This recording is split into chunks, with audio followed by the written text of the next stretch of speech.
Et salut tout le monde! Vous vous apprêtez à regarder un extrait de Brainstorm Geek, l'émission enregistrée sur Twitch tous les lundis soirs à 21 h est disponible en podcast audio sur Spotify, Deezer, Apple Podcast et Google Podcast le mardi à 17 h. Enjoyez le visionnage!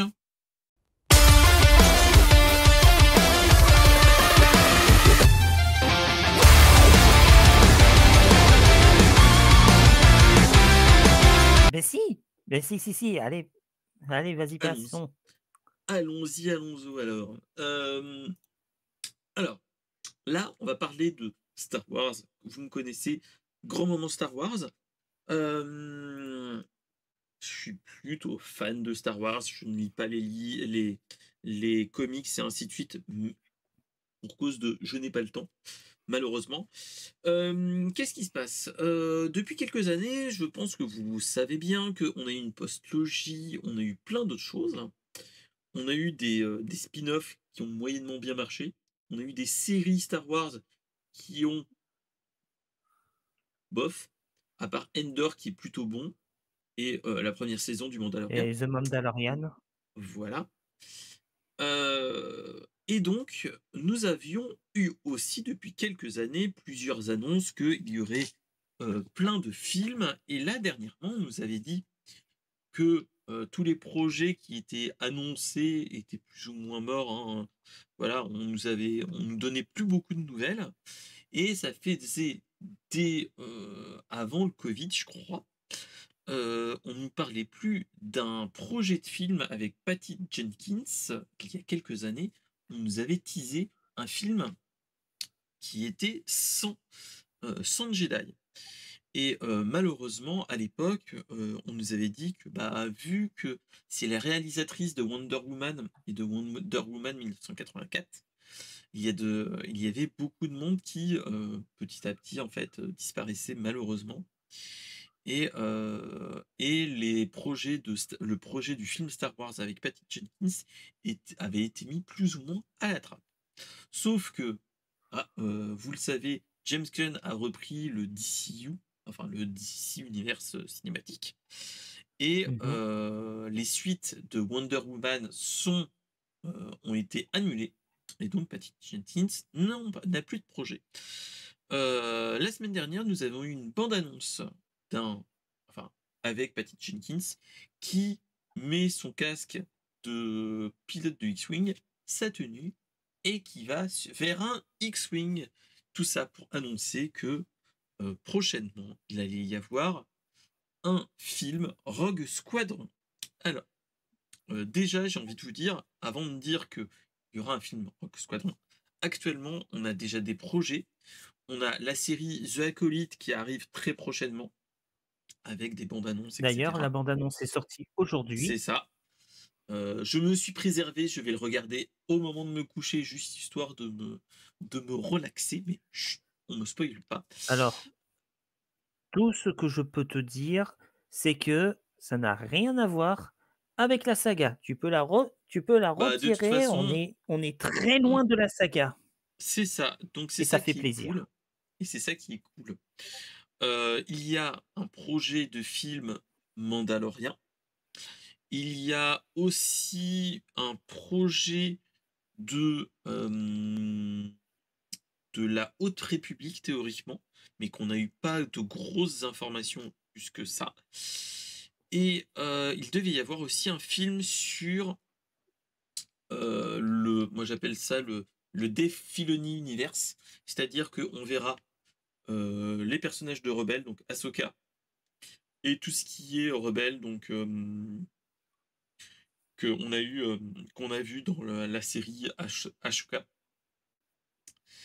On aura aussi un film qui se passera, après la postlogie avec Rey Skywalker qui essaye de reconstruire l'ordre Jedi et donc nous aurons un film Rogue Squadron. Alors, qu'est-ce que Rogue Squadron? Alors, pour ceux qui sont les plus gamers, il y a eu 3 jeux Rogue Squadron sur Nintendo, une sur, il y en a un sur une N64, un sur GameCube, le Rogue Leader si vous vous rappelez et il y en a un Mmh. quatrième, mais lequel, je me rappelle plus. Bref, un troisième, mais je me rappelle plus lequel. Mais le Rogue Squadron 1 et 2 de Level 5 est génial. Mais surtout, il y avait dans l'ancien univers étendu une série de livres qui s'appelait Rogue Squadron. Et on suivait en fait l'escadron Rogue après, le, après le retour du Jedi. Et en fait, tu ne suivais pas l'escadron Rogue avec Luke Skywalker, tu suivais l'escadron Rogue, mais avec Wedge Antilles. C'est-à-dire que en fait, tu avais les gens de l'escadron, et heureusement ou malheureusement, tu avais aussi des personnes qui mouraient dans l'escadron au fur et à mesure des batailles, ainsi de suite, et qui étaient plutôt bons. Moi, j'en ai de bons souvenirs quand j'étais ado, je les lisais, et j'étais plutôt content d'avoir une annonce de ce type-là, que un film axé sur un escadron, ça peut être très intéressant. Et ça peut faire, par rapport aux autres films qu'on a eus, quelque chose de plutôt intéressant. On peut avoir un, un ton plus comme Rogue One, comme on a eu sur Rogue One, et avec uniquement les passages dans le retour du Jedi et dans le Nouvel Espoir, sur les parties de fin où ils attaquent l'étoile noire, etc. Où tu as des dogfights, enfin, tu as des gunfights et ainsi de suite, des combats de vaisseaux spatiaux. Et ça peut être très intéressant. Chose que je trouve qu'on avait moins, ou qui était moins impactant dans la post-logie, malheureusement. Donc, C'est et ça. surtout, chose qui est très intéressante, c'est vu qu'il n'y a pas de Jedi, on pourra suivre des gens comme toi et moi, entre guillemets, ou des personnes qui peuvent être... Malheureusement, on va nous dire qu'il va y avoir des gens vont être des gens qui vont être sensibles à la force, etc., qui auront qui seront meilleurs que les autres, etc.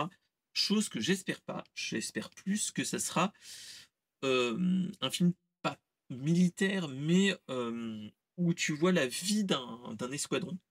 Et ça me donne plus envie que tout ce qui est film Ahsoka ou de Dave Filoni, où tu as des Jedi, en fait. Je trouve que s'éloigner des Jedi, c'est bien. Ça permet d'enrichir l'univers, et donc voilà.